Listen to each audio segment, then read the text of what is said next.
So for anybody who's finally gotten over Jaws and is ready to go back to the beach, I give you an all-new reason to be scared shitless to go to those sandy shores.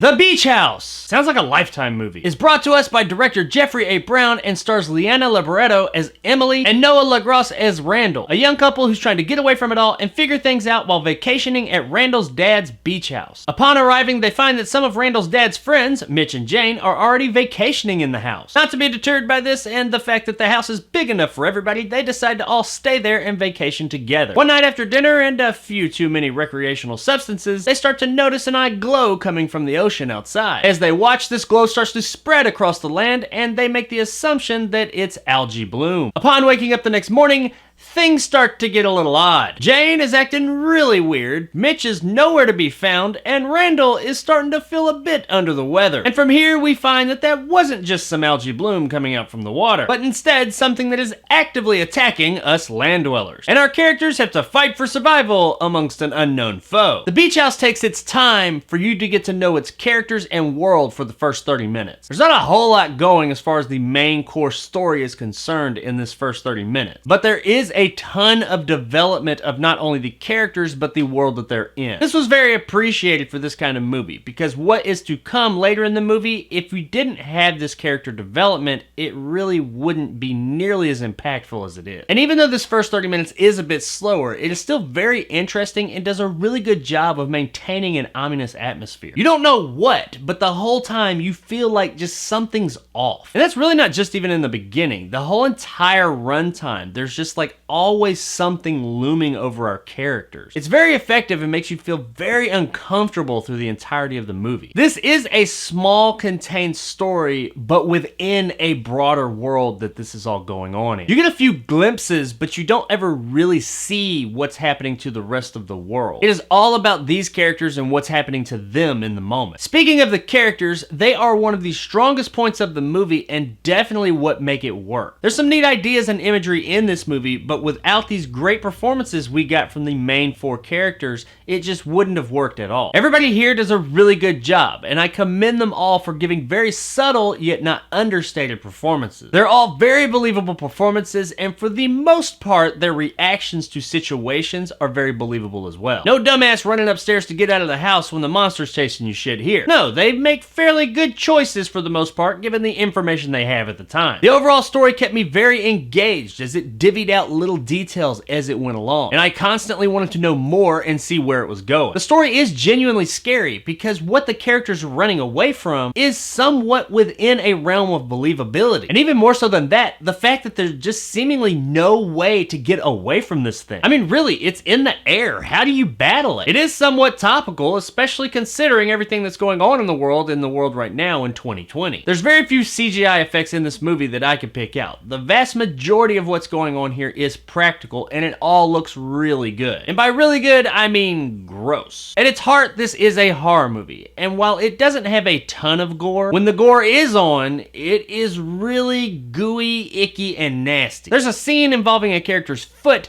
that is particularly nasty and gross. This isn't just like blood and guts, this is like some nasty infection stuff inside you kind of gross. Lots of body fluids and nasty shit. It's pretty fucking gross, and if you're into that thing, which I'm not gonna lie, at times I am, then you'll be really happy here. Unfortunately, one thing you probably will not be happy with is the ending. I was really digging this movie. I was enjoying my time with it and really interested in where it was going. It spends a lot of time building to something, but when we finally get to where it's going, it is a bit of a letdown. I don't really have a problem with the events that occur in the ending. It's more of the execution of the ending. It was just really unsatisfying on pretty much every level considering everything that preceded it. It is believable within the world that they built, but that doesn't change the fact that it was unsatisfying. And that's really unfortunate because I was really on board with this movie up until that last 2 or 3 minutes, when in my opinion, it just fell apart. Really, it's not even that it just fell apart, it just kind of happened. It just ended. And it left me just feeling unsatisfied. And unfortunately, if you have a great movie that doesn't stick the landing, that can tarnish part of the experience that came before it. The Beach House was a really good time. until the very end of it. It had some great performances, a really interesting story and wonderful tone, and some awesome nausea-inducing effects. Unfortunately, a lot of that is let down by the execution of its lackluster ending. And while I do still think that the movie is worth seeing, because of that lackluster, unsatisfying ending, it's only worth checking out on streaming. Across the street.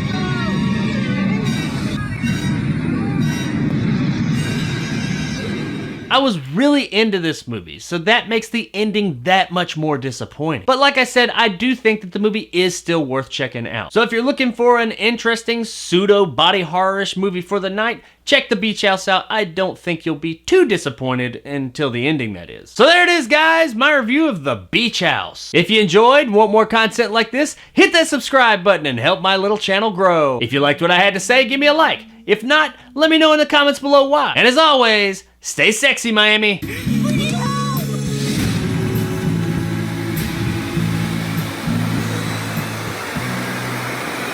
This movie does have some scenes in it that are just like fucking vomit-inducing and will make your skin crawl. Like things inside of things and like foreign objects, foreign living objects inside of people, and they're having to pull them out, and it's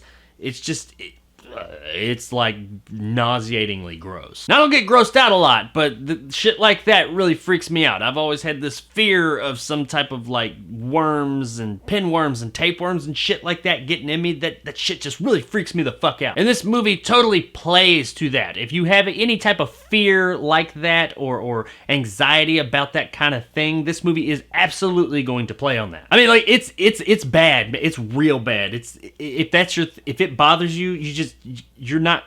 I can't talk about it.